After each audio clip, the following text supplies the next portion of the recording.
That's the thing. There hasn't been any evidence to even support the contention that children are being used in any significant way by drug syndicates to contribute to the drug problem in the Philippines. So this is a very contentious, even specious claim by the government.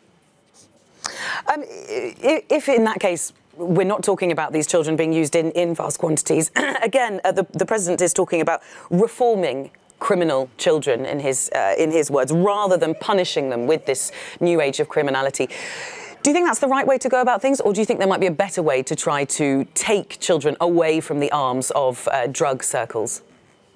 There's certainly a better way, Bella, to do this. One of them is that there has to be a working system to take care of these children who are in conflict with the law. Right now, what's happening is that many of these children are being locked up in veritable prisons across the Philippines, where conditions are quite dire. And so these are not reformative. These are not rehabilitative in any sort of way.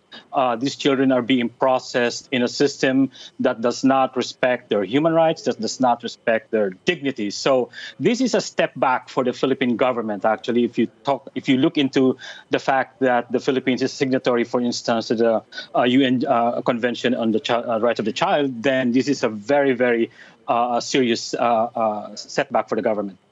Is there also an issue here that actually prison space might run out? I mean, if you're increasing the number of people eligible to go into prison, can the Philippines support that larger prison population? Well, that's a terrific question, because as it is right now, our prison system is very, very inadequate in terms of handling all of these detainees. We're talking about the adult population prison system, where a lot of children, by the way, are also being held up.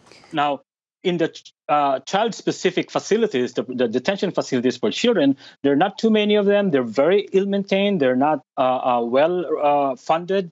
And so they are not able to do the job of rehabilitating these children properly. So, you lower the age of criminal responsibility, logically, a lot more children are going to end up in these really dire detention facilities. Duterte remains still popular in the Philippines. Is there appetite for this bill? I mean, it has made its way through the House of Representatives already. Is there appetite for lowering the criminal age?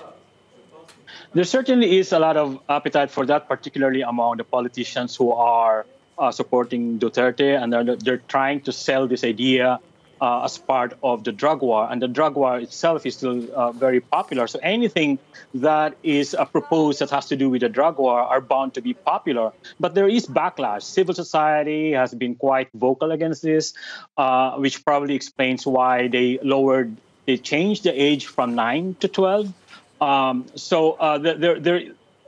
having said that, there is still this acceptance by the general public that children are a problematic sector of society, and they needed to be taken care of by the likes of Duterte. And to that, we say that is not the way to do it. There has to be a right-respecting way of doing it. Yeah, I mean, there have been extensive reports of summary executions by police in the name of this war on drugs of Duterte's. Do you think there's a danger here that this is simply now going to extend to children?